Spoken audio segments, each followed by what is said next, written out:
everybody. Yeah, inclusivity is a real issue, and it starts like there's so many problems that can emerge from that.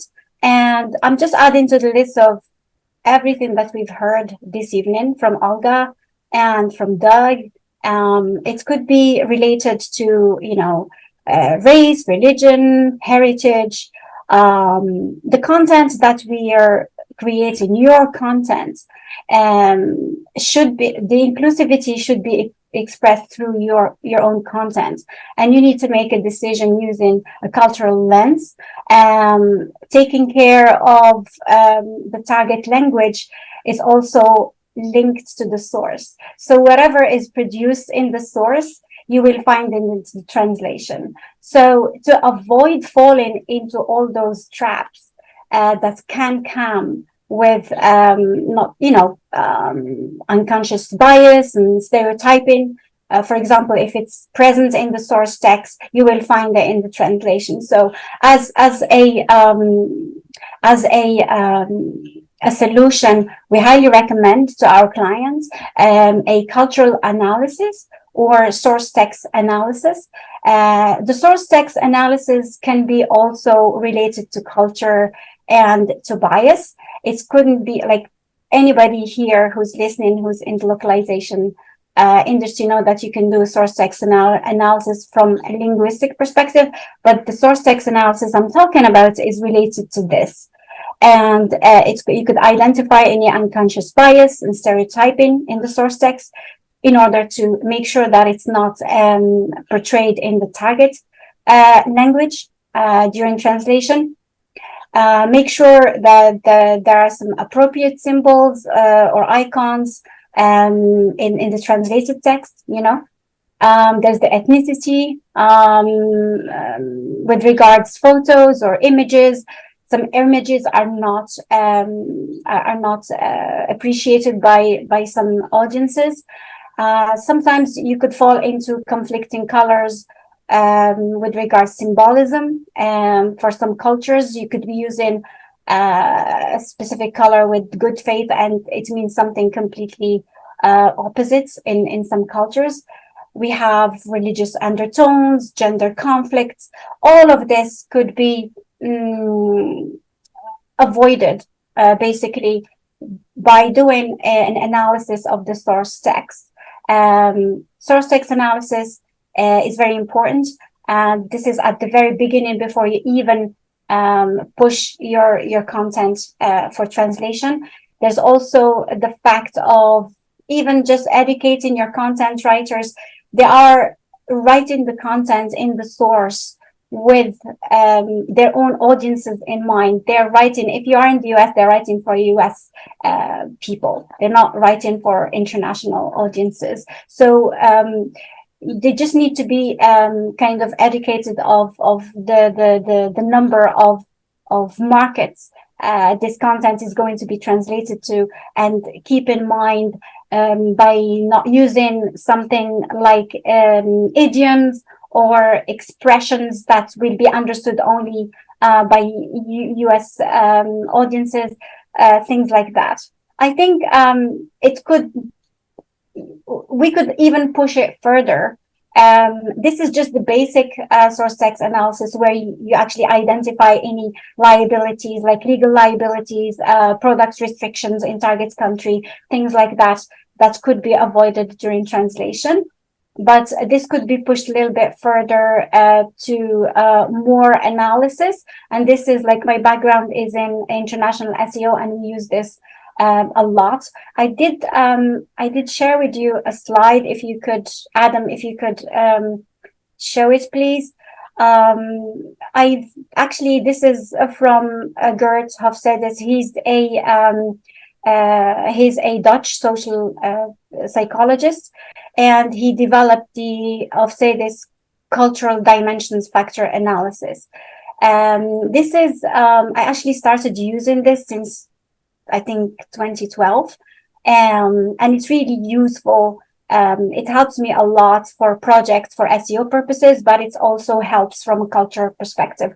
He came up with these 6 dimensions, and as you can see, in the screen, we have the difference between Argentina, Germany, and United Kingdom are really big in some of the dimensions. If we look, for example, at uncertainty avoidance, people in Argentina tend to avoid uncertainty way more than people in Germany or the United Kingdom. And what does that translate to? It just translates into making sure that whatever content is produced for your users, your audiences in Argentina are very clear and wouldn't, like, for example, let's say we're closer to the buy stage. They need a lot of reassurance. Like, for example, it is that the payment is safe, that if they're not happy with the product, they can return it, and lots of reassurance. If your source text doesn't have all this and it just gets translated, you will be losing your consumers at the last stage because you haven't done enough reassuring there for the Argentinian audience. So sorry, just to double check I understand this correctly. So what we're looking at here are 6 attributes that we're saying apply to individual markets. So we're saying that the Argentinian market has more power distance than Germany and the UK, and that should, in terms of how we translate the content, that should affect what we write. How are they measuring this? It's complicated. It was created back in the 80s, I think, by Gert Hofstede. But you can actually, if you do some research on this, there is some tools out there where you can actually just input the markets that you're targeting, and you can see the results. These are we're not talking about the markets. We're talking about the people. This is a social tool to understand better how people think and how they behave. Like, we're looking at long-term orientation, for example. Here we see that the Germany, it's way higher than the others. And say you're selling, I don't know, you're selling washing machines or something. I mean, if you focus all your content, you're talking about it is pricey, but it can actually last for 12 years. So Germans would be very interested in that product because it's their focus on long-term orientation. In Argentina, they're not interested. Just give me a cheaper one. I just need one now. I don't care if it lasts for 12 years. So it's how you the source text, whoever you've written that content at the start, your home market should definitely be adapted based on the other social dimensions of your audiences. So this is another element that we could add on top of looking at the colors, ethnicity, biased language, gender, and things like that. Fantastic. And then one final question in the final minute, just before we share the results of the poll. So before we talked a little bit about inclusive AI, can you just quickly paint us a picture of how inclusive AI is working in machine translation? Well, there's already bias. Because the most powerful LLMs are trained in about 20 high resource languages led by English. So this is in itself is amplifying the bias in global commerce and innovation. But inclusive AI is very present, and it could be used for multiple uses. For example, voice recognition systems, they could be trained for a lot of different accents. So the voice assistant is trained on a diverse range of accents and dialects and can understand all users, for example.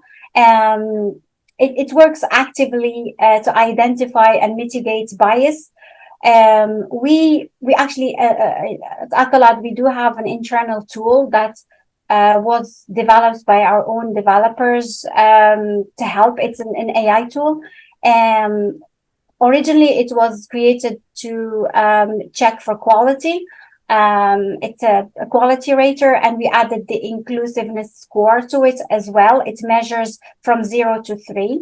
It measures the sentiment score, positive, negative, or neutral, and inclusiveness from 0 to 3. So these things are already happening. It's not new. So there are so many ways to train the machine to help us figure out. Whatever the machine is producing, what we give it. It's garbage in, garbage out. So again, the data sets that train the machine should be clean and should be coming from a variety of cultures, of languages, and like the more data we give the machine, the better.